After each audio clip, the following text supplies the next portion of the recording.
please lead us?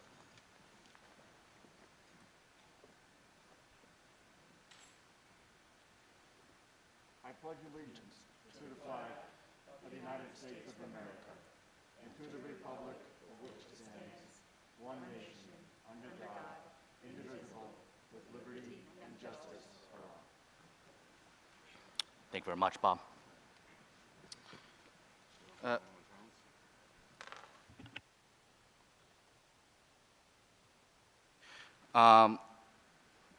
Before we begin, I would like to request a moment of silence for all of us.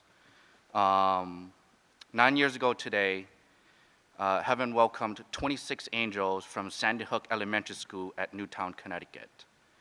And let us remember them and also the victims of Friday's tornadoes that hit 9 states in the South and Midwest. Let us all have a moment of silence, please.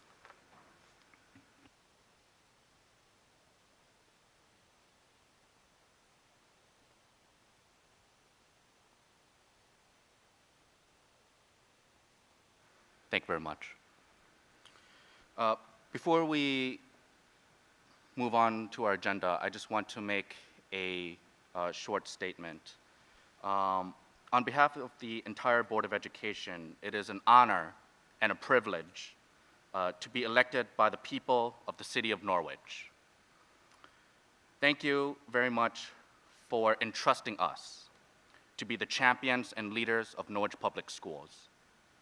It is our responsibility as a team to ensure that our teachers and staff are taken care of and are given the resources needed to educate our young minds of the future so that our students can excel with the knowledge and skill sets to advance through our different grade levels and into high school and eventually out into the adult world as good citizens, not only in our community, but beyond. So as a board, let us continue to uphold our mission and vision on the Board of Education, and I look forward to working with all of you. So without further ado, we'll go ahead and start off with the nominations and elections of the Board of Education. So the process of how it's going to happen is we have a sheet that everyone should have. It will list the chair, vice chair, and secretary. I will, as temporary chair, will request for nominations of each of the positions. We will write down the names of those who are interested, signature, and then we will submit it to Amber Rutigliano, who will then count the votes and then make it official, and then we will arrange seats accordingly. Okay? Having said that, may I have a nomination for Board of Education Chair? I'll start by nominating Kevin Sathani. Dear friend of mine, we used to work together. This will be your 3rd term, and you carry yourself really well. I think you do well as a chairperson. Thank you very much, Josh. 4th term. Oh, thank you very much, Josh. Oh, sorry. Are there other nominations for Markulos? Yes, I'd like to nominate Bob Robert Aldi for the position of chair. He was the largest vote getter this year, and he also has served multiple terms previously on the board. Thank you. Thank you very much, Mark. Are there any other nominations for Board of Education Chair? All right. Seeing none, we'll go ahead. Are there any other nominations for Board of Education Chair? 2nd time. Last time. Are there any nominations for Board of Education Chair? All right. Seeing none, we'll go ahead. Nominations are closed, and we'll go ahead and start the vote.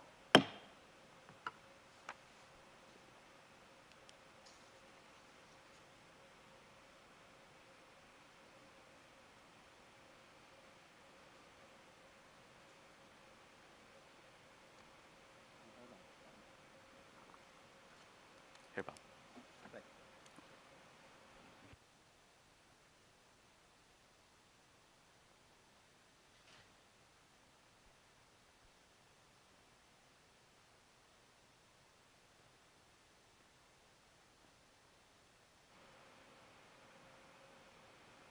All right, everyone all set?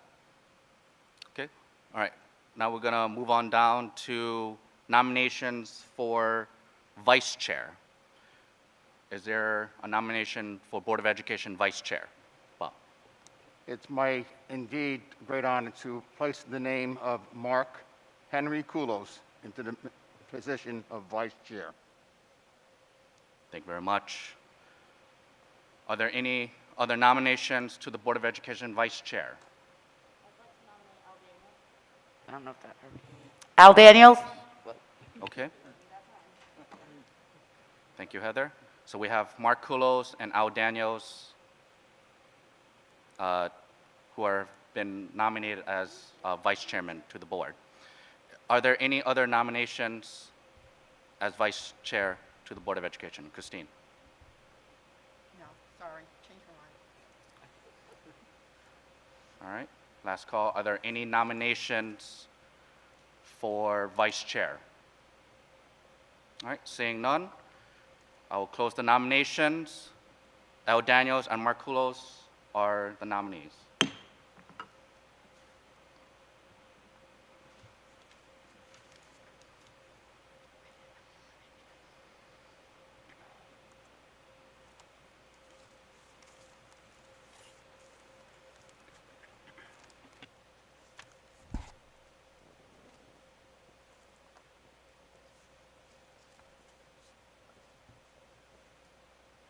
All right, everyone all set? We got one more position, the Board of Education Secretary. I would like to entertain a nominations for an interest for the secretary position. Any nominations? Mark? Yes, I'd like to nominate Carlene Sharmless as secretary.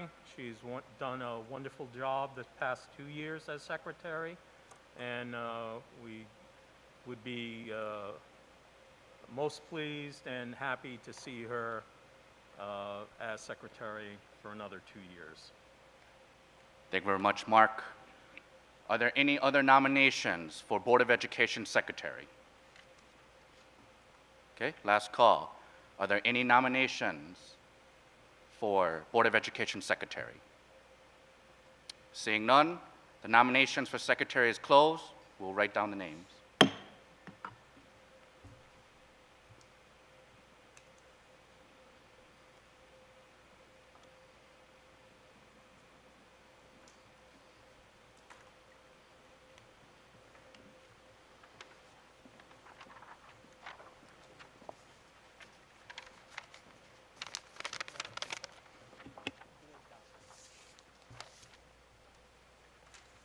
How do I get there from this side? What's this? Inspirational stuff. Oh, just forget about it. Okay.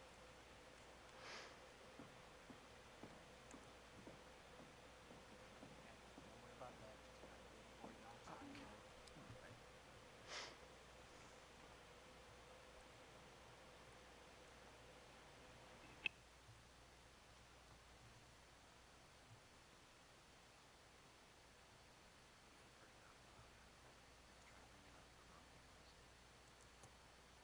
Do you want to go instead? That's how we did it on the old one. You didn't? See? They should all be doing the same. What do I do now, Josh?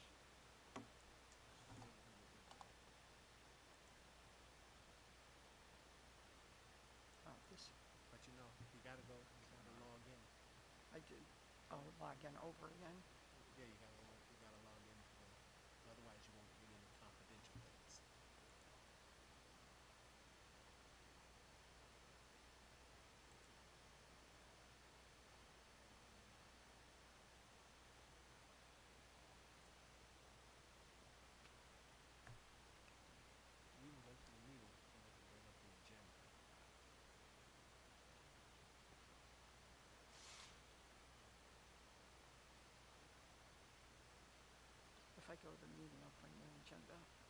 Yeah, There actually is nothing confidential in this case.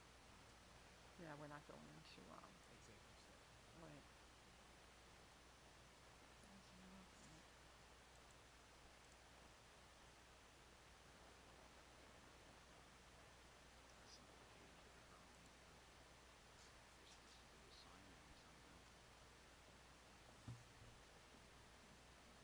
Where's the calendar?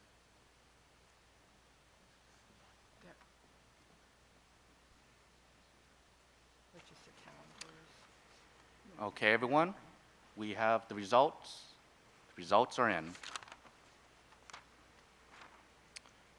After the final tally from all of us board members, we have officially, for Board of Education Chair, Bob Alday. For Vice Chair, we officially have Mark Kulos.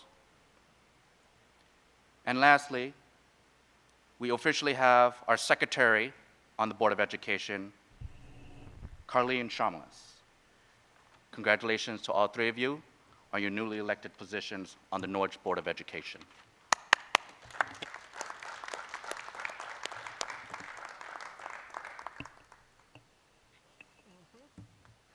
All right, we're going to quickly swap seats so that we could get used to the new positions going on, starting tonight onward. Is it the same MPS login for that app? Yeah, move next time because of all this. Yeah. Just give him the gavel. That's all he really needs. Fine, who'll do that? Bob?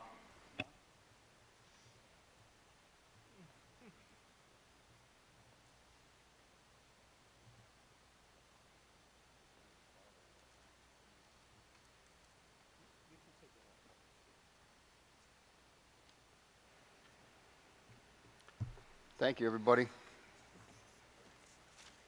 All right, let's move on. Approval of the minutes of the Board of Education meeting, November 9th, 2021. I need a motion from the floor. Aaron Daniels, so move. Your second? Kevin Saitani, I second the motion. Is there any discussion? Hearing none. All those in favor? Aye. Opposed? So voted. Next item, approval of minutes of the Special Board of Education meeting on November 29th, 2021. I need a motion from the floor. Motion? Motion by Mr. Kulos, Aaron Daniels, second. second by Mr. Daniels. Is there any discussion? Hearing none. All those in favor? Aye. Opposed? So voted.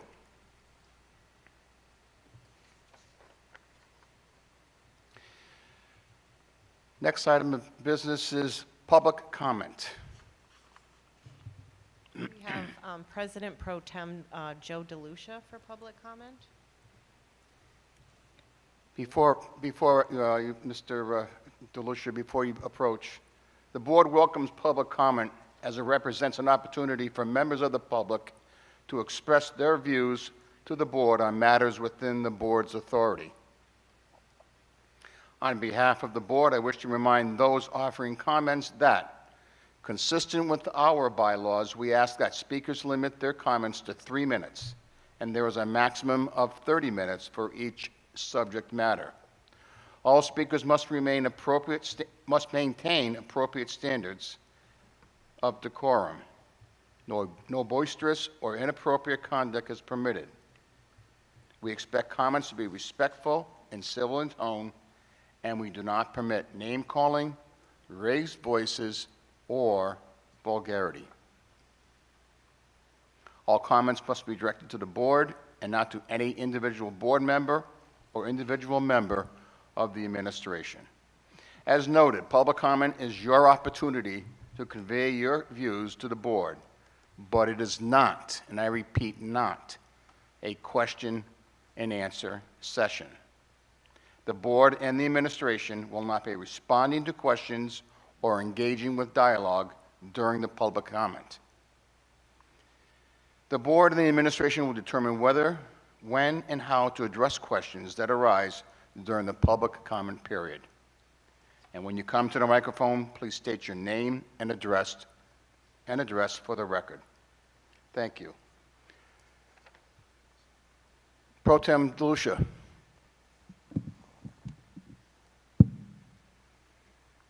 Good evening, everyone. Joseph DeLucia, 37 Sherwood Lane, Norwich. As noted, I am the President Pro Tem of the Norwich City Council for this new term. I would just like to say to the board, congratulations to you all and to the elected officers recently installed. To new and returning members alike, I welcome you to the good work that we will do together. We have much work to do. The challenges ahead include the work of the City Council and Board of Ed Ad Hoc Budget Committee, the School Building Committee, and all of us adjusting to a COVID world. I, for one, am looking forward to our collaboration for the betterment and benefit of the citizens of this city. Thank you. Thank you, Mr. DeLucia.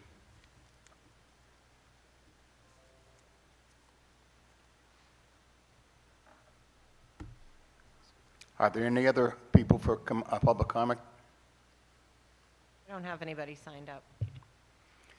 Is there anyone else who wishes to speak during public comment? Is there anyone else who wishes to speak during public comment? Is there anyone else who wishes to speak during public comment? Hearing none, I declare public comment closed. Next item on the agenda, the report of the superintendent. Dr. Stringfellow? Thank you. On Sunday, November 28th, we hosted a COVID vaccine clinic for students age 5 to 11 at Waquanic School. And on the next day, on a Monday, we hosted 8 other clinics. In total, 329 students age 5 through 11 were vaccinated with their first dose. It was a little rocky in the beginning, and as the Griffin Health team from the State Department was supposed to arrive around 8 o'clock on the Monday, and they had some sort of miscommunication about the timing and arrived at 9. And so we already had in queue the 9 o'clock parents and student appointments, the 9:15, et cetera. And so we very much would like to thank the parents for their patience, the students for their patience, and all the staff and parents that really lended us a helping hand and were called into action, many of whom are in our audience today. So thank you. I've gone over quite a bit in the last couple of days the plan for the second dose clinic, so we're hopeful that they'll arrive at 8 o'clock and plan it out lovely, but if they don't, I have confidence in our team making sure that every child whose family would like them vaccinated is vaccinated. There are students also who've been vaccinated outside of school, so the second agenda item gives you a sense of the rates that we know of at this time, as evidenced by the cards that are on file in the nurse's office. This will become information that we at some point will have to share with the Department of Health. And so if there is anyone who has had their child vaccinated, if they could please get the card into the school nurse, that would be very helpful to us. A standing agenda item that I report out on is our COVID data. We are back, unfortunately, in the red area in terms of our matrix of over 40 cases per 100,000. We hope that that's been a spike from Thanksgiving get-togethers and cold and flu season and people being indoors. But I wanted to bring that to your attention, and also our weekly totals of our COVID positives, which thankfully was at 30 at week 14, 22 last week, and 15 this week. And so we are still keeping quite a specific eye on that information. The Screen and Stay program that the governor authorized has been working, we believe. The parent feedback has been positive, that in some cases, under certain conditions, students won't have to quarantine. They'll be able to stay in school as long as their parents are monitoring their symptoms. That has come with considerable workload for the principals who, just as I've been managing it for the district, the principals manage the COVID close contacts for each school. So I wanted to bring that to your attention, that now, it used to be your child was unfortunately a close contact and they have to quarantine until this specific date or time. And now there are lots of different conversations that happen. If your child was vaccinated, we're just informing you that your child was a close contact. Please keep an eye on symptoms. They don't need to quarantine. In some cases, your child could be eligible for the Screen and Stay program. In others, they are not eligible. That's confusing, and it's been very confusing for families. And then if it's a close contact at home or outside of school, they're always quarantining, which has also been very difficult for parents to understand. I want to give our principals a lot of credit. They didn't sign up to be the chief epidemiologists of each of their schools, and we've gotten to a point where these nuances have taken up a majority of their day. So I'm bringing in COVID contact tracers at each school to help them, temporary employees that hopefully will only be with us until this wave of uncertainty has passed by. I wanted to let you know that we're still doing great work in this area, but it's gotten more complicated. And I didn't believe last year that it could possibly get more complicated. To add to that, the Connecticut Interscholastic League and Youth Sports, as well as the Connecticut Department of Health, have weighed in on something that's going to happen in January for us. So as of December 23rd, fully vaccinated students, coaches, and officials by CIAC and Department of Health rules can unmask during the game or performance, but not rehearsals. In order to participate in this, the student or staff vaccination card needs to be on file in our school nurse's office. This is going to be very difficult to manage, and we're concerned that it will put some students at a disadvantage because the rules will not be evenly applied. So I bring this to your attention because it's controversial, but it is the next step in what the Department of Health is predicting for our schools. Any questions on the COVID protocols? I laid out for you all, if you're not familiar with the Screen and Stay requirements, what the eligibility is. And the good news is we're hopeful that we can have our musical performances and our theater performances back. Being in this room reminds us of those wonderful celebrations that students participated in, and we're opening back up to those kinds of events. I put in my report the weather cancellation protocol, and just a update reminder to all families, please make sure that your information is up to date with the school, because if you miss a message, it's likely that we don't have your correct contact information. And I put in the events that I've attended and those upcoming meetings for your information. And that concludes my report.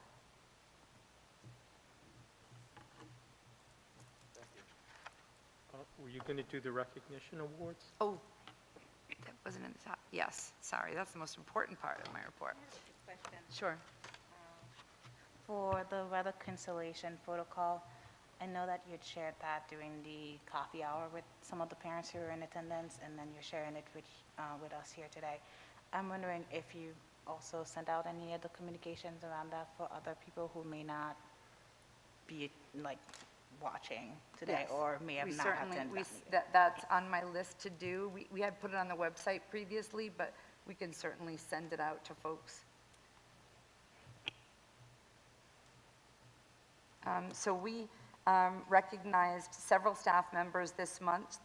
For the Key is Me, we recognized Jackie Spring, who was the veteran school reading specialist. And the rationale that accompanied that nomination was that she takes on challenges with a positive attitude, does her research to determine students' reading needs, and cares very much about the mental well-being of each staff member and student, and is a part of the social emotional committee in the district. The I Make a Difference Staff Award recipient was Miss Deborah Wilson, Kelly Middle School para-educator, and the rationale that accompanied this nomination is that she is the essence of the I Make a Difference Award. She works very hard to explain errors in student behavior and redirects them to make better choices. She adds a disciplined, authentic, caring touch to her work, and students greet her with the utmost respect because she has put forth the effort to build their trust and show students she cares about them. She is an invested member of our Norwich community and clearly makes a difference each day in the lives of her students. So congratulations to Jackie and Deborah.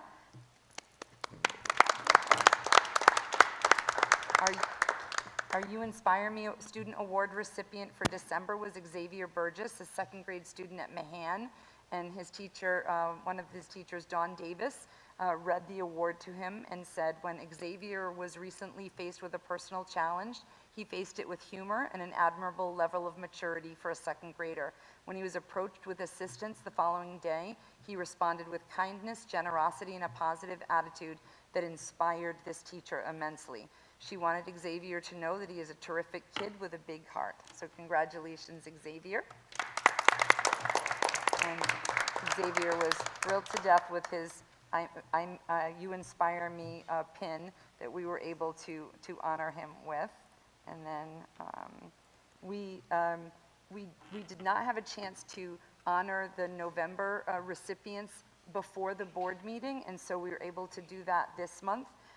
The November Key is Me Teacher Award recipient was Darcy Strauss, Uncas School special education teacher, and the rationale that accompanied her nomination is that she is very proactive in setting up individualized academic and behavioral plans for her students. She's very engaging, and our students can't wait to learn with her each day. She is wonderful with all staff members. She meets with para-educators regularly to go over expectations and to praise them along the way. Thank you for all that you do, Mrs. Strauss. Our I Make a Difference Support Staff Award recipient for November is Sitlandli Vargas of Uncas School, also a para-educator. The rationale that accompanied her nomination is that she goes above and beyond the job description to help children and families navigate the public school system regardless of their English language abilities. She is constantly helping families through phone calls, face-to-face visits, and video chats. She spends her own money to help students be successful in school and at home, and she makes sure students feel loved and cared for. She is a big part of what makes Uncas a Choose Love school and is most deserving of this award. Congratulations. And these educators are so humble. When we bring the award, they're thinking, oh, it mustn't be me, it must be you. They're just not even aware of the dramatic impact they have on the lives of their colleagues and students. And the You Inspire Me Student Award recipient for November is a Stanton School second grade student, Anika Chowdhury. And her teacher, Kelly Campbell, said, I'm submitting the You Inspire Me Award for Anika, who has vividly stood out to me this school year. It is her first year at Stanton, and she truly has already made her mark. She has demonstrated compassion, empathy, and kindness for all students in her classroom. From the time she enters the building, she is welcoming to everyone and expresses her enthusiasm for learning. During the school day, you can find her engaged with peers at recess, teaching them how to play appropriately and comforting them when they are sad. Her calm and kind demeanor is admirable, and I can't think of a student more deserving of this award. So congratulations. Second grade is a pretty special time, so that's really wonderful. And please, if you would, consider nominating a wonderful staff member and student to be acknowledged and honored. It really goes a long way. They are just so very appreciative and deserving of this honor. Thank you so much for giving me the time to acknowledge their efforts tonight. Thank you, Dr. Stringfellow. Next item on the agenda is going to be the report of the Director of Student Services.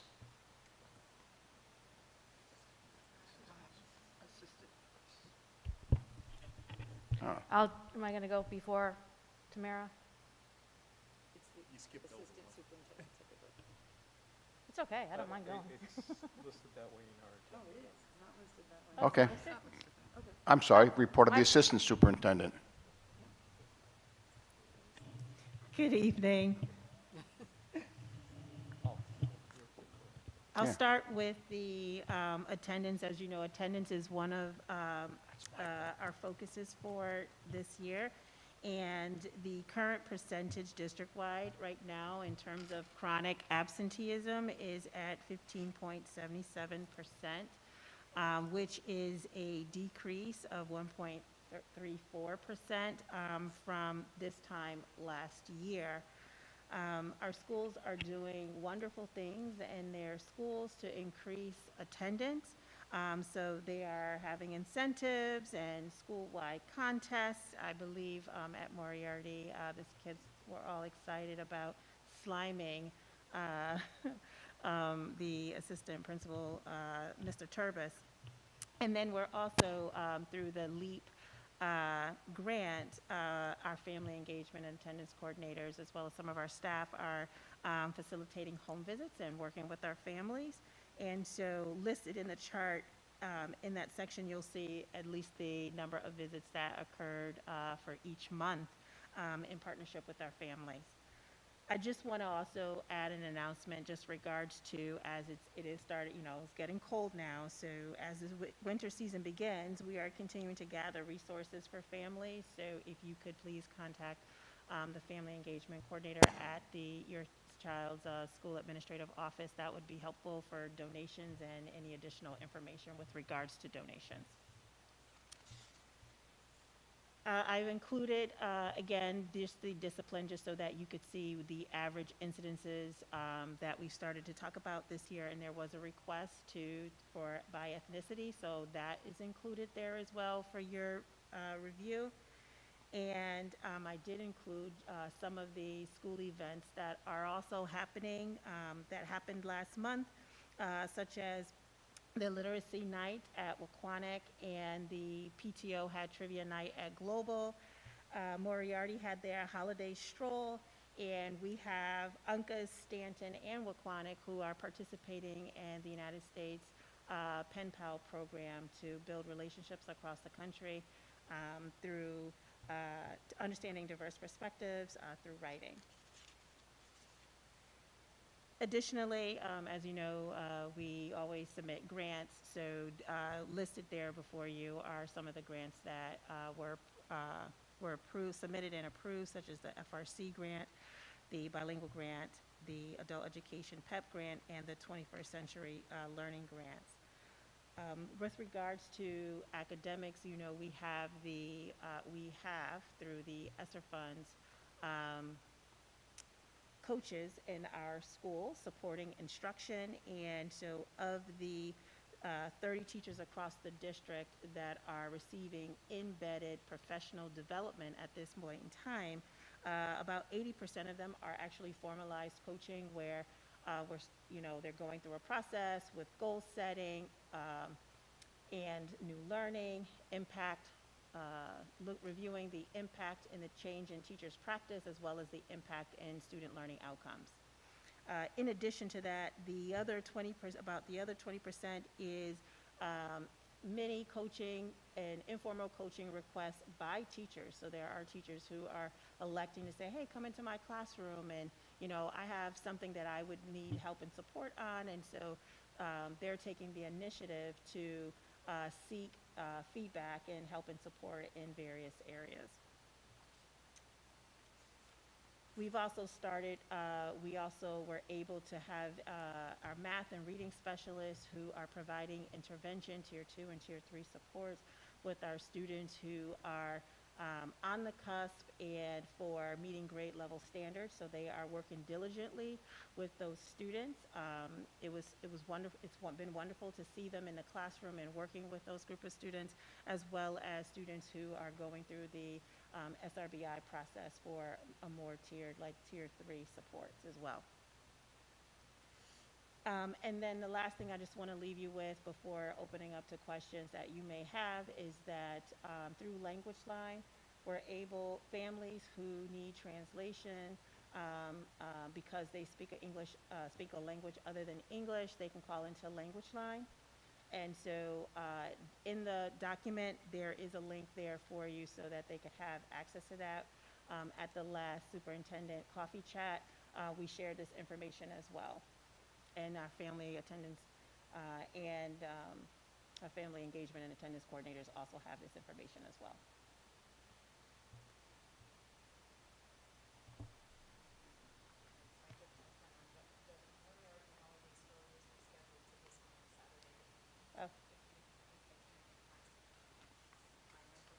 Oh. Okay. Sorry, the Moriarty Holiday Stroll was rescheduled to December 18th. Just a correction in my report. So I open up for whatever questions that the board may have. Any questions from the board? Let's see if it works. I have one question. No, I'm sorry. Who was it you said to contact if you want to make a donation? Was it the family? Yes, it was the family engagement and attendance coordinator at the school. Thank you. Anyone else? Thank you, Tamara. Now we're going to have the report of the Director of Student Services. That was my fault. I apologize. No, I'm sorry about that. I didn't want to go out of order on the agenda, so that's, I figured I better chime in. So thank you. Attached to your board documents, you see my monthly out-of-district report. That is usually included. It kind of describes the movement of students in our outplacements, as well as our parent choice options, both initiated by parents, Norwich Public Schools, as well as those placements that are not under our control. In other words, the state of Connecticut might have some recommendations for student placements through the Nexus process. Also, so right now we have 105 students that are currently placed out in special education programs in the state of Connecticut. I also wanted to include some details about the enrollment and the movement that we've seen in our department since the beginning of the year. I included a table that shows students that have exited Norwich, have moved elsewhere, that are being served with an individual education program, as well as students that have moved in. And of particular note is that some of the students that have moved in have required some pretty significant and complex programs. Those being, you might have heard terms called Strive or STARS or EASE. Those are my substantially separate classrooms. So you can see that we're having students move in that are requiring a high level of service, and we're happy to do that. It adds some, it will add to the capacity of our current staffing in classrooms, just so that you're aware. When we still continue to evaluate, as I've said from month to month, that we are evaluating the needs of current students that may not yet be in being served under IDEA, but we are continuing to evaluate the high level of need across our district that all districts in the state of Connecticut, probably across the country, are seeing. Earlier in this school year, we talked about how the state of Connecticut is embarking on providing a universal platform to monitor our special education happenings in terms of like the IEPs that are developed, all of the processes that are involved in the evaluation timelines. All the data that they collect on each district is going to be governed by one platform across the district, And this is a brand-new initiative. Earlier, I had mentioned that one of the goals was to provide this programming at no cost to school districts. And as things have evolved, and we've learned, that there are going to be some limitations with this data migration that's going to, be undoubtedly have to occur, as well as how long it's going to take for the shift. It is going to cost some dollars in order to do that, so that we don't lose information on our students. And so we are considering keeping IEP Direct for another year, so that we don't, we have what we need to develop plans for students. But Matt Warzika and his department is working with my department to determine what exactly we're going to need for that platform to go live in July. Having said that, if we don't need to purchase it for the whole year, we won't. But I will be kind of reallocating some dollars from our IDA grant fund in order to do that, just so that you're kind of aware that it's not exactly going to be no cost right now, from what we can tell, initially. Later, yes, but for first year, we probably still need to fund some things. There will be an additional cost in order for the platform to speak to our student information system, which I had mentioned in there. It's a relatively low monetary cost, but it is something that we are going to have to fund for that feature to be utilized in our district. Any questions about this current report that I presented to you? Mr. Adler? That we're referring to, is that borne by every town, every city? In other words, some cities who are larger are going to have a higher cost factor than others? I don't know the contracts that other districts have with, say, we use a frontline product called IEP Direct. And some districts use a Power School product, some use something different. So the goal is for us to not have to fund that as a board.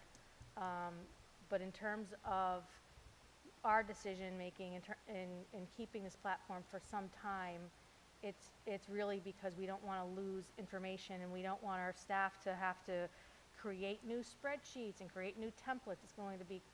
The work involved in that is going to be far too much to ask our current staff to do. So it seems to us that we would probably just continue with what we have while we transfer into the new system. But in terms of like districts being larger and needing to, if the contract's larger, I would imagine that smaller districts don't have to pay like the $23,000 that we do. It would be less, probably per student. So that first year, you're going to be essentially using a dual system because you're not quite sure if the data's going to transfer properly? We know that the data will transfer. It's just that, and this is where it gets a little complicated. So each child has what they call an annual review every year. And that's the meeting where we create new plans. We discuss progress that had occurred throughout the year for that child. And it's where we create that new plan for the year that's coming up. We are not going to, that child, like say the annual review is in November 25th, right?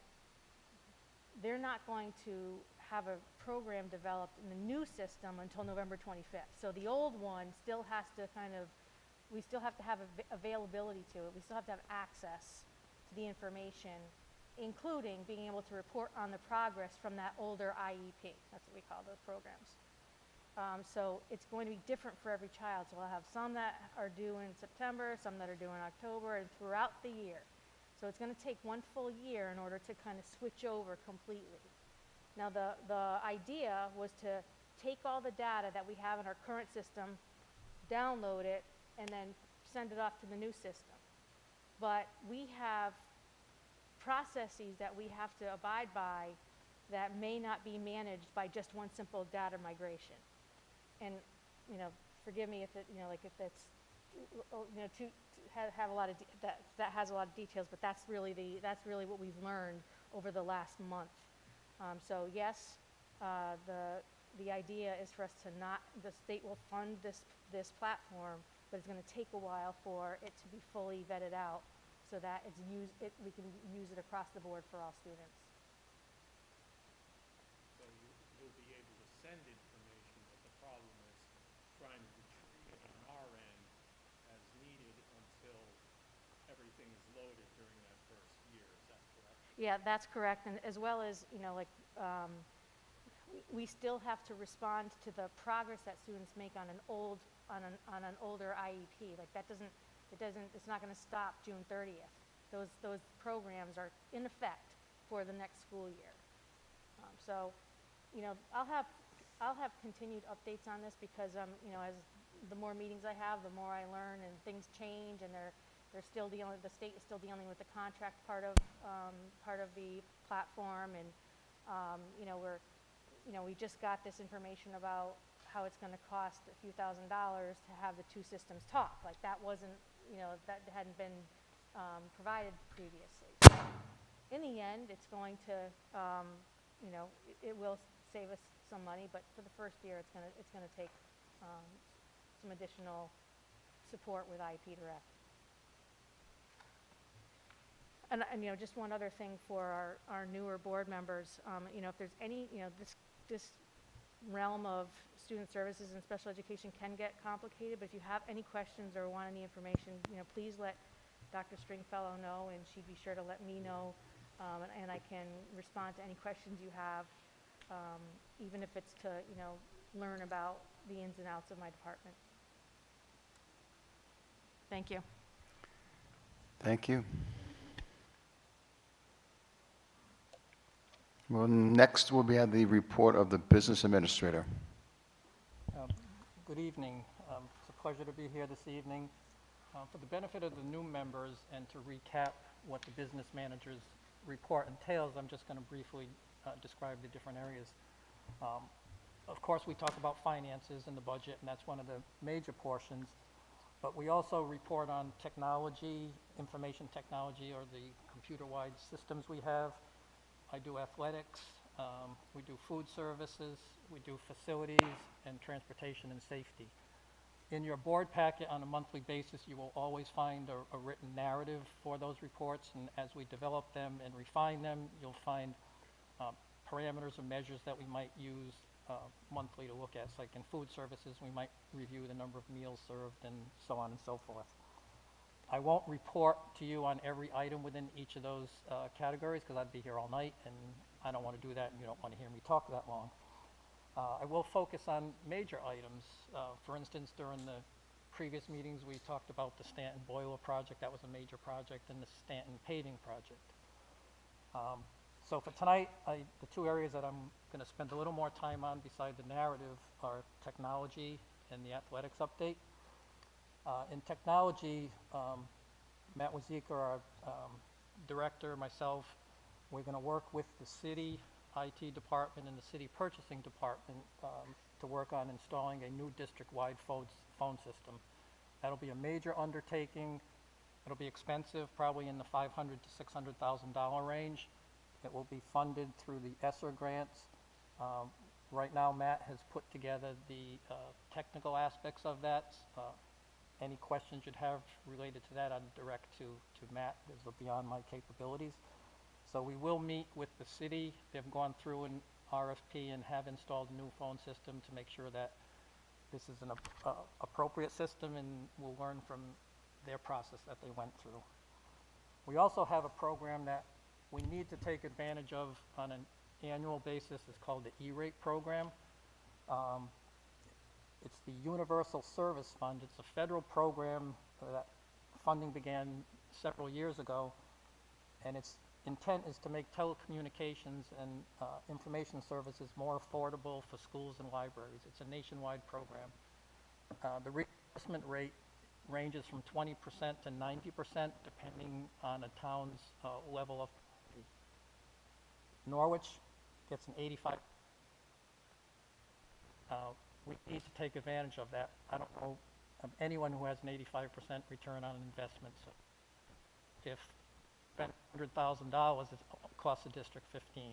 So we will budget on an annual basis the capital aspects of technology that qualify for that. So in Matt's budget process right now, it's about a $487,000 project. It's for wireless switches and access points for all schools. We need to do that anyway, so in his technology program, we try to maximize the dollars that we can get to do those things. So he's putting in for that process now. With COVID and the shortage of materials, we don't expect to start that until spring or early summer. But if we didn't initiate that now, there's no guarantee that we'd be able to do that work in the summertime. Athletics is the other area I want to talk about individually tonight. I love talking about athletics. It's a fun thing, and this is one of the feel-good stories for the district this year. We have a new athletic program that was initiated this fall. We hired an athletic director named Lou Allen, and we are so fortunate to have him. And he started this fall from scratch. As you know, we had soccer and cross-country this past year for both boys and girls. It was amazing to see students engaged, families engaged, and our fields being used. So that's had a positive impact on school climate. It's just great seeing the students competing and having fun. It's now winter time. We've moved on to basketball and cheerleading. The London Day, in case you didn't see it, did a wonderful article on the resurrection of middle school sports. We've included a copy of that article in your board packet, along with pictures. So that's a really good story, and if you read that, it just makes you feel good. So the program was established through funding through the ESSER grants. What's important, though, going forward, we have to build into the operational budget sustainability. It would be the worst thing in the world we could do is start this great program and then have it dissipate. Lou Allen has done a great job collaborating with the city rec department, and our maintenance department. As you know, basketball, a team can only accommodate so many people. I believe he has 15 per team. He had 90 students trying out for the team, so there was a great interest. Lou wanted to see opportunities for everybody. So the rec department has a program that they've moved to Saturdays for those who didn't make the team. It gives them still an opportunity to play. There was a fee, however, per student, and it was $45 per student. So some of the major cost components was the fee for the use of the facilities to pay for custodian time and that. So as a district, we are waiving that fee and worked with the city to have them reduce that fee down to $20 to make it affordable for the students. So you'll see basketball here on Saturdays. We now see our facilities being used. So with that comes operational management issues. There's competition for gym time now. Who gets to use it? Outside activities want it, but our kids come first and the student body comes first. We have cheerleading tryouts this week. They need a place to do this. So Lou is working those details out with school building administration principals. Custodians need to be here to take care of the facilities. So we will build those things into the budget. We also have principals working with outside activities. I think at Uncas, the principal's doing a basketball program for young people through PAL. So it's a great community involvement, and it's just wonderful to see sports back here in Norwich. So now I'm going to talk numbers, and I know numbers can make your eyes glaze over. So I would ask that in the board, there's a few sheets that would be easier, or I suggest maybe you follow along when I talk about those things. And it's going to be specifically about transportation, our tuition transportation, our tuition expenses for our students that go to high schools and magnet schools, special ed outplacements, and our transportation. This is the time of the year when I start to look at where will we finish the year, what are my expectations from a financial standpoint, and at the same time we use that as a base to build our following year's budget. It's time that we start doing that. It's extremely important for the Board of Ed to know where we stand, where we think we have budget surpluses or favorable variances or where we might have issues. It's important for the city council to know that so we can plan. We can't go before you or the city council in May and say, hey, guess what, guys, we have a budget problem. We have to start identifying those things now, so if there is an issue, we can figure out how we will address it. I am going to talk about a couple things that get confusing. On the special ed side, we have a thing called excess cost reimbursement. Oftentimes that gets confused with the educational cost sharing grant, called ECS. The ECS is the big pot of money that the state funds education with and goes directly to the towns or cities, and that's appropriated through the town budget process to be used for education. The excess cost reimbursement is a grant that comes directly to the schools based on the spending for high-cost students. I'm going to give you one example on how that's very complicated and difficult to budget. Every school has a net cost per pupil. It's called the net current expenditure per pupil, or NCEP. The state uses historical financial data from the previous year to come up with a cost per pupil. It's formula driven. In round numbers, what I suggest you remember is our cost per pupil is $20,000. How the state reimburses the special education expenses on high-cost students is they take that number and multiply it times 4.5. I can't tell you where that came from. It's a state formula. So for a high-cost out-of-district placement that Jamie does for our students, anytime we spend more than $90,000 on an individual student, we will get approximately 75% of reimbursement. So what happens is, depending on the mix of your students, that can have a really huge impact on your net cost. And I'm going to give you one example so this can kind of resonate with you how this be impactful. If Jamie were to have 4, and each program costs $90,000, the district would spend $360,000. Would get 0 reimbursement from the state. However, if Jamie were to have one high-cost student at $300, the state would reimburse us above $90,000. So we would get 75% of $270,000, or the state would give us $202,500. So the net cost to this city would be about.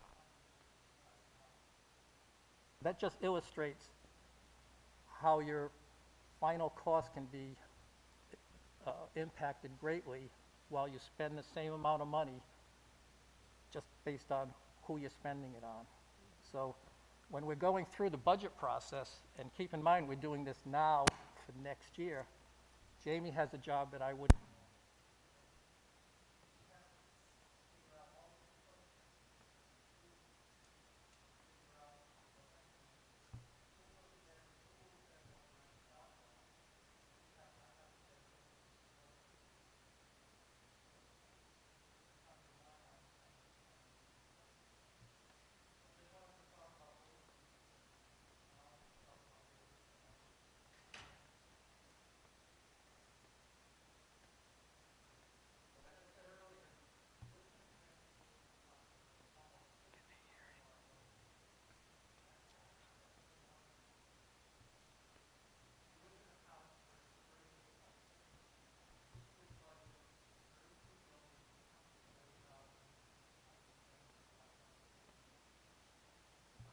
Educational. Oops. My microphone died. Sorry about that. From an educational standpoint, our students have tremendous choice when it comes to high schools. We actually have 5 designated high schools. They can go to NFA, Ledyard, Bacon Academy, Griswold, and Waterford. That's a wonderful opportunity. They also can go to the Ledyard VOAG school, and that tuition rate is set by the state. We also have magnet school opportunities for K through 8 and high school.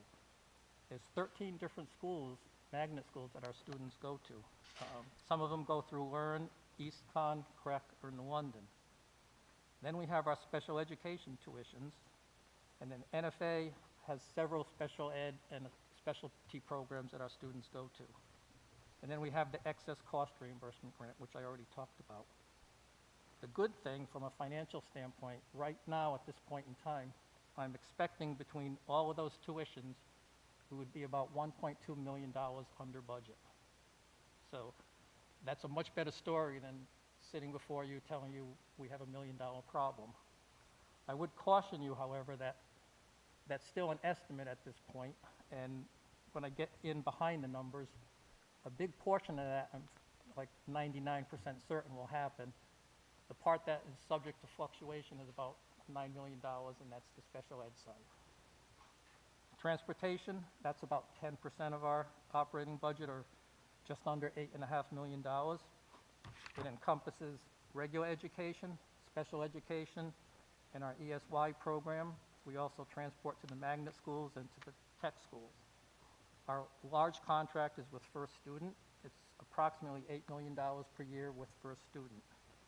We run 90 to 100 buses per day. We have aides on buses where needed. We also pay for disinfection of the buses during COVID, cameras for security and safety. We have a 5-year contract with 1 more year to go on the contract after this school year, and we would go out to bid there. Jamie also does small specialty providers for individual placements that can't go on a bus and are out of district. Those might be through a third-party provider like Curtin or EastCon. And we actually also reimburse some parents who choose to transport their students. We are expecting at this time to be about $440,000 under budget on transportation. So with that said, I'm going to spend a little time explaining why. So the sheet that you look at next would be called Budget Tuition Analysis. It kind of looks like that. So on the designated high school piece, the budget amount was $16,726,000. The actual forecast is pretty close to that. We're going to be about $6,200 over budget. And that includes NFA and all those other 4 high schools I talked about. Wedgewood VOAG, we're about $27,000 under budget, and you can go down and see the whole list. The big area where the budget savings are, or positive variance, is under the NFA, SPED, and specialty programs. We're going to be about $862,000 under budget there. And when we get into the enrollment numbers, I'll explain why. The other 2 items that are asterisk are the special ed tuitions. I work extensively with people in Jamie's department beside her, and these estimates are based on bills that we've received through today. It's based on placements that we know of.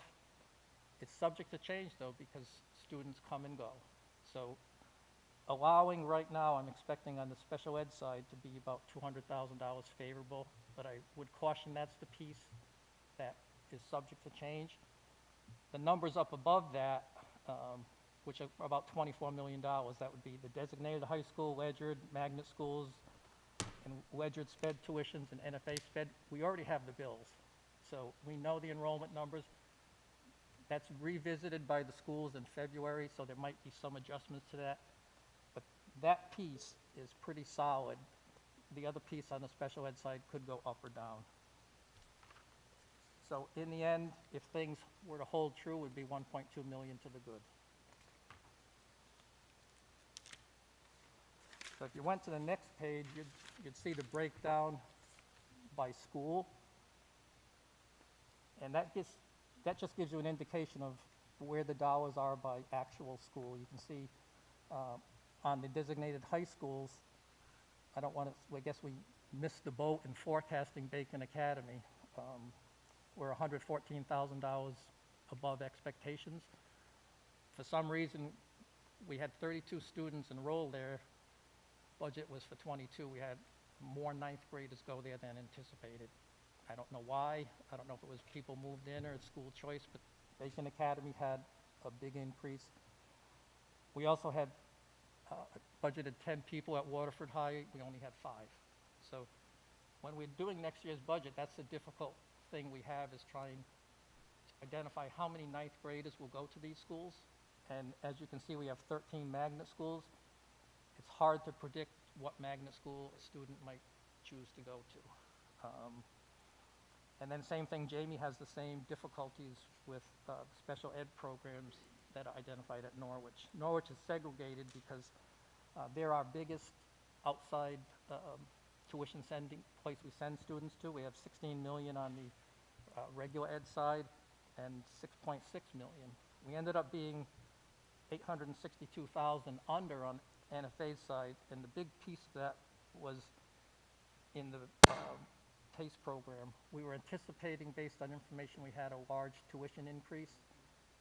That didn't materialize, and we had fewer students. The last page on there that I'll talk about is the actual enrollment numbers. We had anticipated 1,760 students, ended up with 1,749. So it's only a difference of 11 students, be a little over 40-some thousand per student, so it makes a difference. So I'm done with the numbers piece. On this tuition piece, what leads us next is the transportation. This is the first year we're back to full transportation since 2 years ago, so it was a little difficult to know how we were going to have things shake out according to the contract. Plus, we now had some new things coming in with athletic transportation. We had summer transportation, some was grant funded. It looks like at this point we could be $47,000 over budget on the regular ed piece, but about $490 under on the special ed piece. And that makes sense. If we're under on the tuitions, we should be under on the transportation side. The last piece is the excess cost grant. We had in the budget expected revenue of about 1.7 million. Right now, because of the mix of high-cost student placements and the number, I'm expecting that to be lower at 1.6 million. Jamie's office does first state filing on December 1st. We will receive our reimbursement on the end of February, and that's about 75% of the grant. So then we'll know where we really will be on that reimbursement piece. So that ends the financial piece. I know that was a lot to throw at you, but it's 50% of our budget, and we will use this as the base for developing the 22-23 budget, which we are working on now. So if you have any questions about anything, whether it's the financial numbers or one of the director's reports, I'll try and answer them.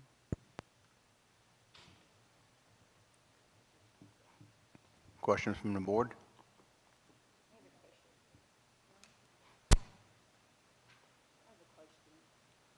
In regards to the number going up at Bacon, who's supposed to track those numbers? Because if we budgeted for a certain number, is that the number that's supposed to be allowed? No, I'd have to look at each of the contracts. When there is one or two schools who has a cap on how many students they would take, and that's based on their own capacity. I don't believe Bacon has that any longer. And how I budget for next year, I make the assumption that if you're in 9th, 10th, and 11th grade this year, you're going to go back to that school unless you move or don't like it. And we can look at past history, and if I went back 2 or 3 years and saw that Bacon was averaging 3 students, I would budget 3. I might try to talk to, I don't know who would do placements, because students haven't made up their mind now on what high school they're going to go to. I was just surprised to see the number go. It was all in the 9th grade. And I also assume that if you're in 12th grade, you're aging out and not going to be there another year.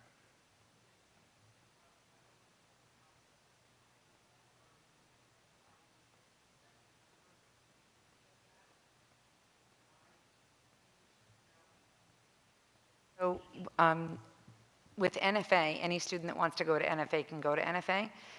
For the other programs, it depends on, so for example, the technical schools, it depends on students who are planning on applying and if they get accepted and what the window is.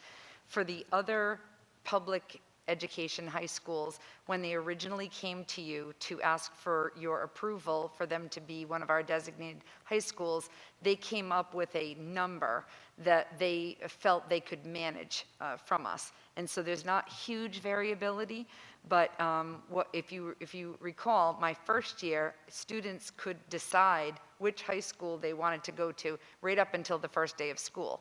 That made it extraordinarily difficult for the high school to plan a schedule for them that would meet their needs, and it made it really difficult for us to budget.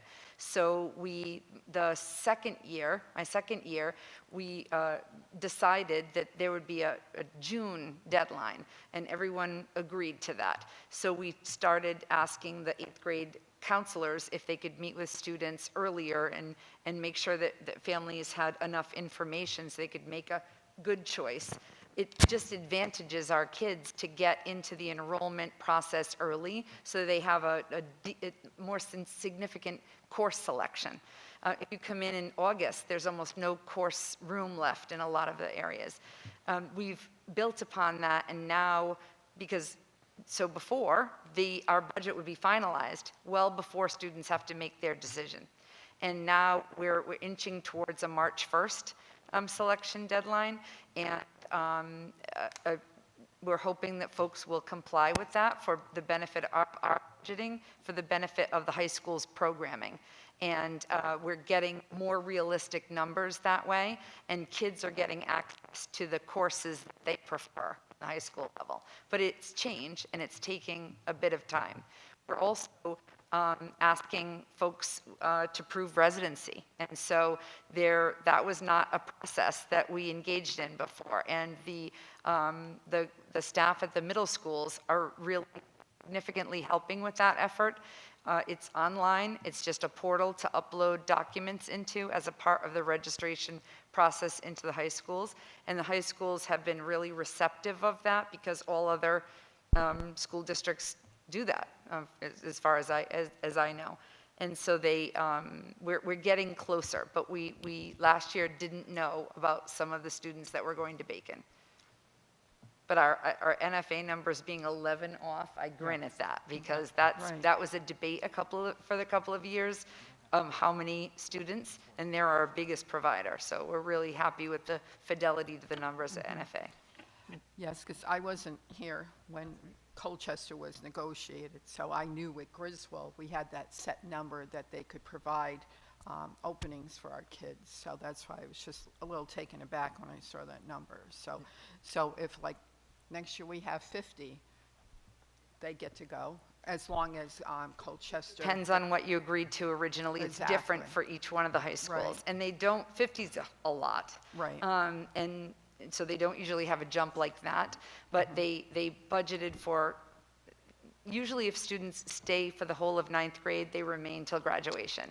But it is often that the first week or two of school, students will say, oh, I didn't realize all of my friends were going to go to this other school. I'd like to make a change now. And that is out of our hands. It's at the high school's discretion. So 9th grade is really the variability number more than anything else. Just to dovetail on that, from a pure numbers standpoint, if the tuition rates where we send our high school students go to are close, from my perspective, it doesn't matter if Waterford is down 5 and Bacon is up 5, because in the end, we're sending them to a high school somewhere. If you go back several years ago, most of the surrounding towns, NFA was the only choice. And then this phenomenon called declining enrollment started coming in 10 years ago, and NFA's enrollment was shrinking. All the surrounding high schools were shrinking. Stonington High built a brand new high school, and suddenly their capacity was down. So there's a lot of fixed costs with the high schools. So surrounding towns started going to boards of education, the Waterfords, the Lebanons, the Bacons, and pitching their schools. We have choice, and they were pricing themselves below NFA.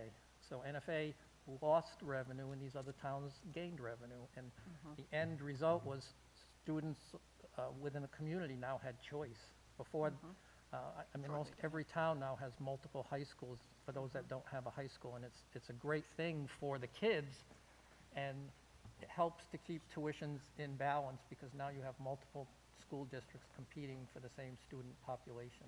Absolutely. Thank you for the explanation. If I remember correctly, I think Al And Kevin, were you on when Colchester or Bacon Academy came to pitch their school? They were one of the schools that were decimated by their enrollment with Lyman Memorial and a couple other of the outlying schools, that they were desperate, and they wanted to fill up their seats. So they did. They lowballed, but they never set a set number, and it just kept increasing. Whereas Waterford would tell us, we will give you 10 seats. Griswold said, we'll give you X amount of seats. But as things progressed, now it's getting bigger and bigger. So.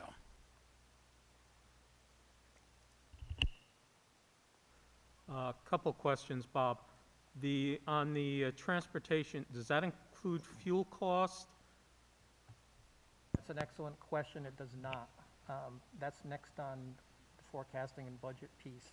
And as you all know, fuel prices have been rising. I think both the city and school district are not under a fixed contract pricing, so we're subject to market price. One thing that is detrimental to the school district is at the bus depot, it's over in the Taftville section, used to be a car dealership. It's in a floodplain area, so there is no diesel gas tank. So to fill the buses that use diesel fuel, a fuel tanker truck comes twice a week, and they go around and fill all the buses. And as the bus company pays for that, but in the end, we know we pay for it because it's built into the price rate. We will be going out to bid a year from now. Hopefully, we'll be able to get a favorable rate. Just to put it in perspective, if we could reduce our daily rate on a per bus basis by $50, that would be about an $850,000 budget reduction. I'm not saying that's possible, but that's just a number that resonates in my head as a target to try to get to. During the school building committee project, one thing we need to address is where should our buses park?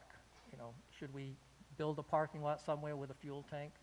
Should we partner with the city to have them use the public works garage? They have I believe an 8,000 or 10,000 gallon tank. Would that too be inconvenient for our buses to go there now?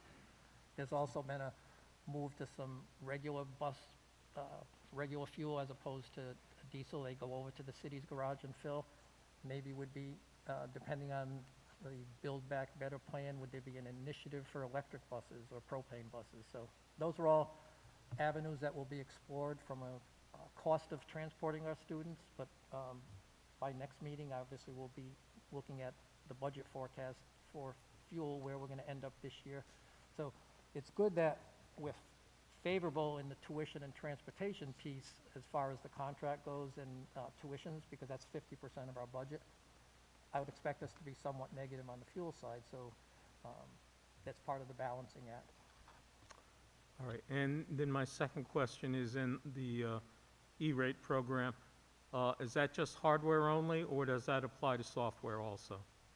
It's not software, and that program has evolved over time. If you went back several years ago, they were funding things like cell phones, your hardwired landlines.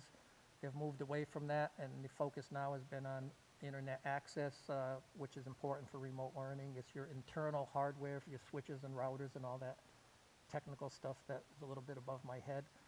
So I would expect in the future that might change to the next level of technology. There's also a program that Matt's put in for, I believe, for 1,000 Chromebooks. It was the second rate extended funding. It's a possibility that we might get 100% reimbursement on that. So he's applied for that. We don't know where that stands yet. Carrier pigeons are probably coming back, so we'll see.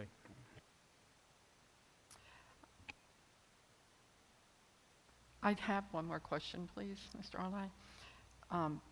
Bob, in reference to us having a transportation coordinator now, I'm just wondering, have you seen any improvement in the efficiency of the use of the buses? Has there been any changes noted? I know it's still very early in the process, but Yeah, Marie is extremely busy, and I'm extremely thankful for her presence.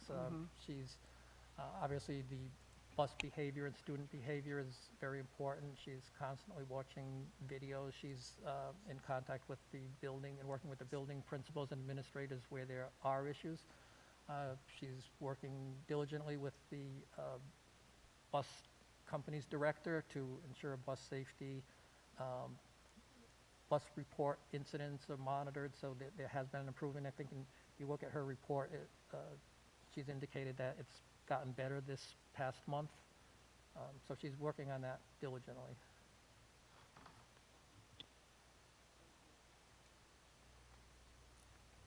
Anything else from the board?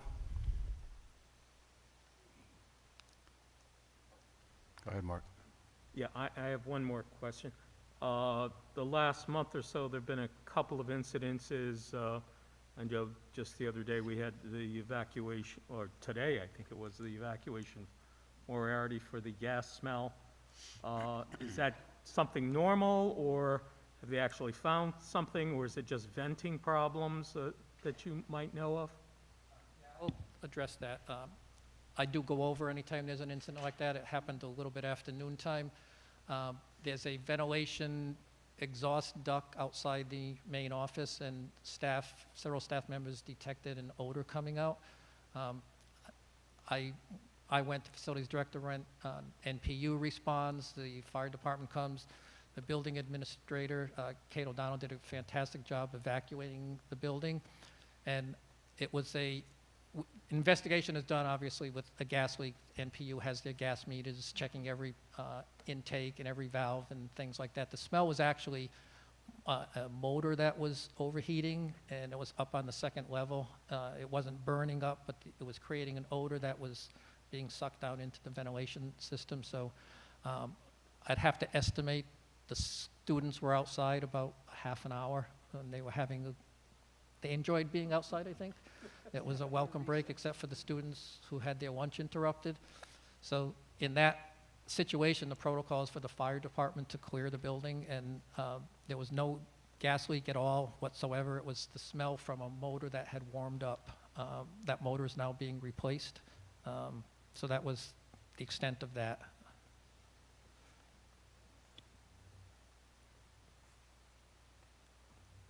Anything else? All right. Moving on. New business. No, it's got me in trouble on my first night. Anybody have any new business? New business? Hearing none. Unfinished business. Discussion and possible action regarding policy number 5131-08. This is a first read, or this has already been? This is a second read and a potential adoption. It's a legal update on our bully prevention and intervention policy. And and then the second one, I'll take the first one. So they had a first read last month.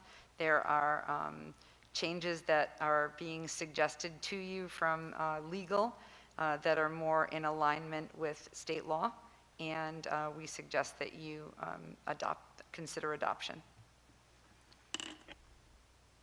I can see some of the issues, and that Peters and his crew have certainly done a yeoman's job in getting it in line with the state statute. All right. So I make the motion that we adopt the... Your mic on? Oh. I'm sorry. This is like a Zoom meeting. Okay. I make a motion then that we adopt the revisions to 5131.08. Kevin Sitani, I will second that motion. We have a motion on the floor and a second to adopt policy number 5131-08, the bullying prevention and intervention policy. Is there any discussion, any further discussion? Hearing none? I'm sorry, Mr. Chairman, Aaron Daniels. That's mine. Okay.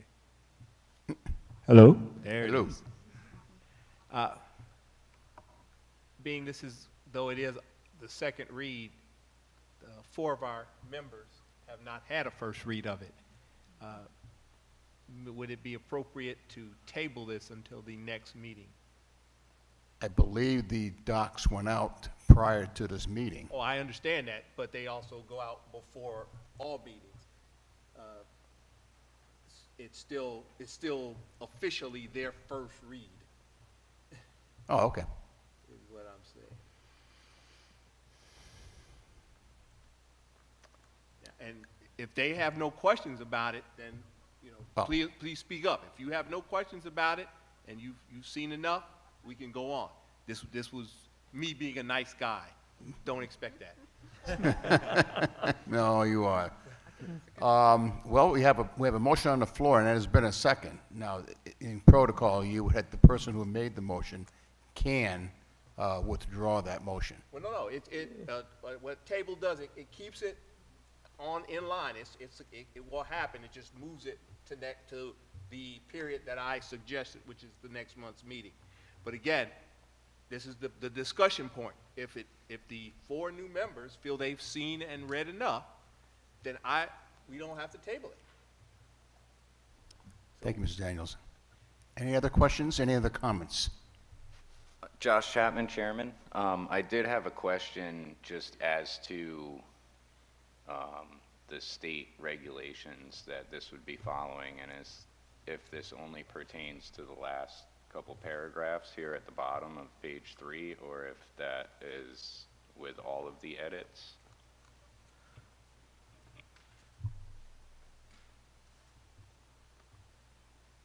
So Shipman and Goodwin, your law firm, conduct annual reviews of model policy and align them to current law. My understanding is what they did is they took the former model policy that they gave to you, and they've now updated it to all of the laws that are referenced at the bottom of the document. And those changes, the strikeouts are in red, and the additions are in green. If your question is there anything within this document that's not completely connected to state law? I would guess no, but I would have to ask the law firm specifically. Any other questions or comments? One more thing, I'm sorry. No, it's okay. No? Actually, nobody has seconded my suggestion to table, so. That's correct. That's also on the floor. And so, I guess that's not gonna happen. Before we, fine. And again, that's before we fine. proceed, I would like to second his motion so that I would be able to look over all of these laws specifically. Okay, so we have a motion and a second, Mr. Chairman, to table this. We have a motion on the floor and a second to table this policy until the new members to do a first and second read, and we'll vote on it on the next month's meeting. Is there any further discussion on the tabling of the motion? All those in favor? Aye. Aye. All those opposed? Unanimous.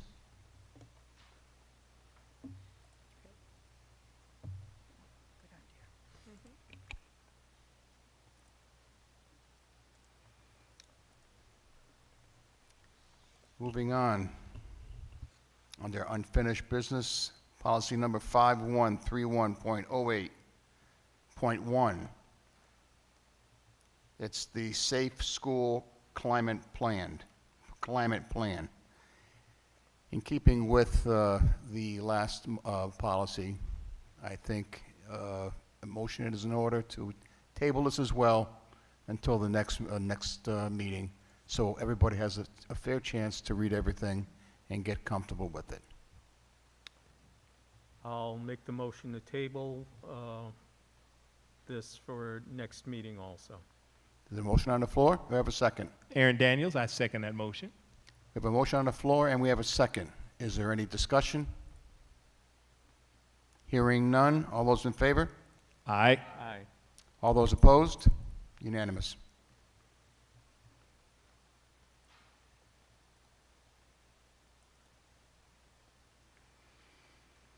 Committee reports. Budget expenditure committee? We haven't yet. We haven't had it, yeah, Yeah. okay. All right.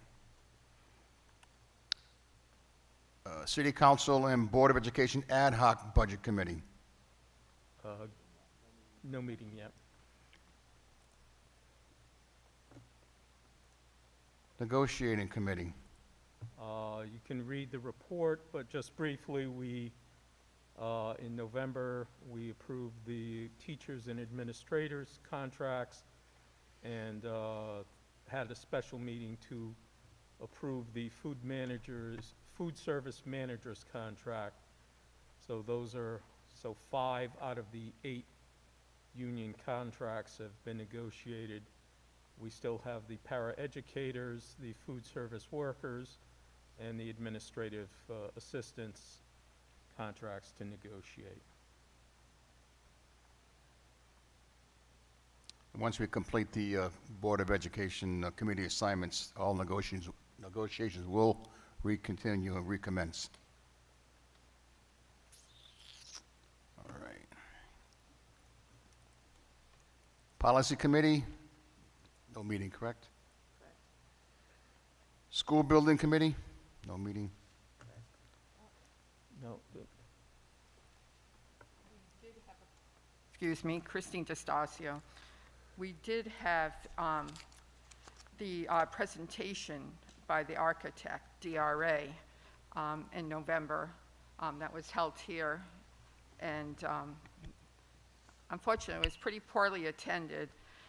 People could go online, though, to participate. I'm sorry, it wasn't held in here. It was held in the community room. People could go online to participate in a survey, and then the architectural firm presented the results of that. People expressed the important things that they felt should be addressed. It was pretty interesting the way they did that. They will be having another community meeting in either January or February. So for anyone interested in having any input, please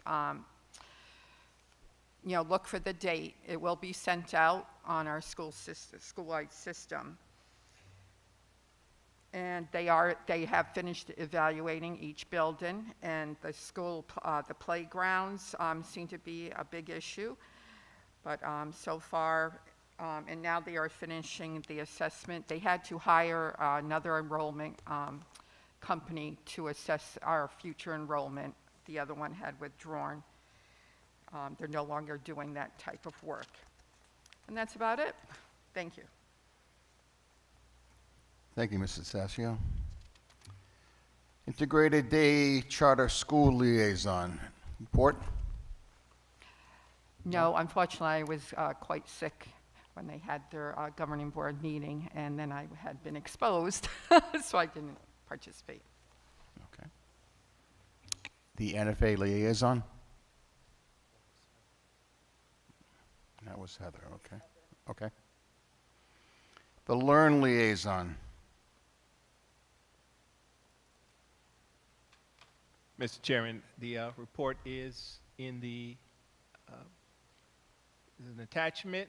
If there's any questions, feel free to ask. As we see, the big thing for us is that, as we were just talking about, there will be a increase for students going to Marine Science and Three Rivers Middle College of 1.99%, and special education for the outpatient type classes, there will be an increase of about 5%.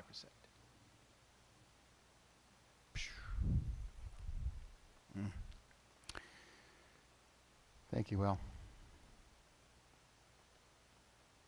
All right, that brings us to board reports. Mr. Kulos. well, that was just a personal report I put in. If you want to read it, it's fine. It's Okay. stuff of general information. Okay. I'd also like to make a comment. We do have vacancies because of the turnover on several of the committees, and we'd ask that everyone please submit their preferences to either Chairman Aldi or to myself. We especially need a liaison for Otis Library. I believe Chairman Aldi is going to be taking over as the NFA liaison. I am. The school board, I believe, Christine, you wish to continue on that, and I've put my name in. Also, I believe we've submitted that to the city council for their consideration for appointments. We will have vacancies on the ad hoc, the policy committee, negotiations, expulsion, and residency. Also, if you could give your preferences for your adopted school. We have the 7 elementaries, the 2 middle schools, the Norwich Transition Academy, and the Early Learning Center. So please give your preferences. In most cases, more than one person will be assigned to certain of those schools. Those adopted schools, basically, you go when they have events. They really appreciate you to show up, show your concern at their events. I know for the last couple of years it's been difficult for any of the schools to have any of the events. Hopefully in the spring we'll be able to resume those, especially the musical events are very well attended and the parents love it. And now we have school sports, those events, you know, when you can make it. Also, things like they have, before school opens, they have generally events to familiarize the students and the parents with the schools, and then the whole slew of graduations at the end of the school year. And I believe that's it. When it comes to your selections for the committees and your schools, adopted schools, I would ask that, and I prefer that you make it in the form of an email to myself and put Mr. Kulos, please, on copy. Everybody here, Dr. Stringfellow has an email address. Does everybody here know they have an email address? Heather? You're not sure? Okay. Okay. Okay. No, it's okay. That's all right. I prefer to do it in email this way here. I have some semblance of who wants what, and that I know that everybody has been included in the selection process. Mr. Chairman. Yes. Aaron Daniels, under board member reports. Something that Mr. Kulos reminded me of. I actually got to participate with my selected school. I am the representative for adult education, and we marched together in the parade. Oh, the parade. Yes. The Winterfest. The Winter Festival. Nice. Thank you. I couldn't think of that. So, yes, a good time was had by all. Excellent. You had a nice day for it, too. It was. It was beautiful. Anything else on the board reports? Nobody? Colleen?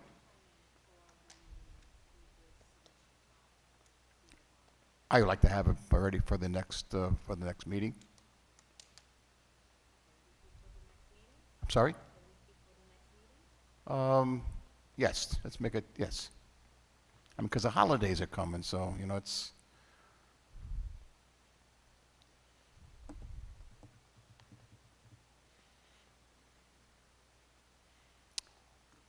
Is there anything else on the board reports? Hearing none, let's go to year-to-date budget report. No, oh, they don't have to. Oh, okay. Wow.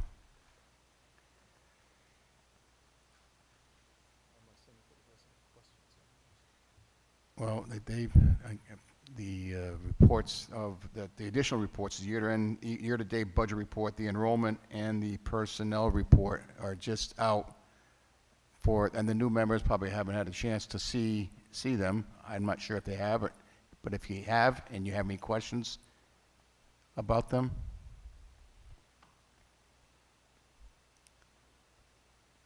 I noticed in I haven't seen a personnel report like that in a long time. It's really,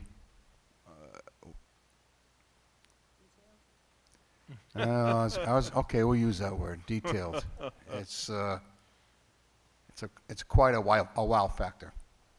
It really is, a lot of movement. Well, if I may just make a comment, I just saw in the paper that New London had a meeting, and they faced many of the same issues with student discipline, with staff turnover, and communication with parents. So every district, I'm sure, across the whole country is experiencing the same effects. It's all related to COVID, and those effects are going to be with us for, apparently COVID's not going away very quickly, so those effects, I believe, are going to stay with us for a while. All right. Before I request or ask for a motion for adjournment, I just want to say a couple of things. First of all, I want to thank each and every one of you here tonight for your support, for me as the chair, for Mark as the vice chair, and for Carlene as our secretary. We are a member of 9. We are a team, and I'm starting my 8th year on the board, and I've never seen anything but a team effort in my 7 years, and I hope, and I'm sure we will continue to have that team effort and team thought, going forward.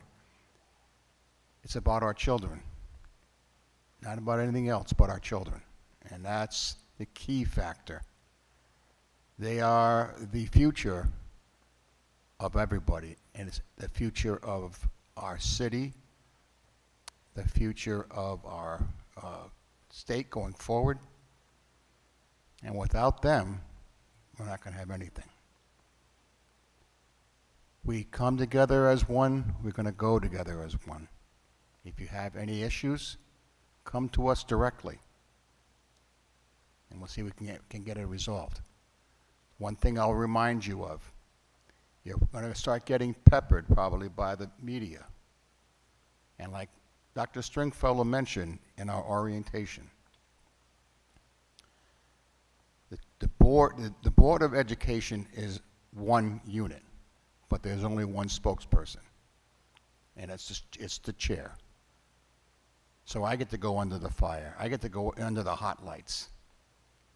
You have a comment that you're asked by a reporter or anybody in the media, please direct them to myself. If you have any issues concerning the board, direct them to myself. I want to see a cohesive, and I already see it already, a cohesive board. And I look forward to working with each and every one of you. With that being said, may you all have a wonderful, safe holiday. Merry Christmas to all. I need a motion for adjournment. Aaron Daniels, motion to adjourn. We have a motion on the floor I'll second. and a Josh second. Chapman. All those in favor? Aye. Opposed? Unanimous. Merry Thank you, everybody. Christmas to all those who. I'm sorry?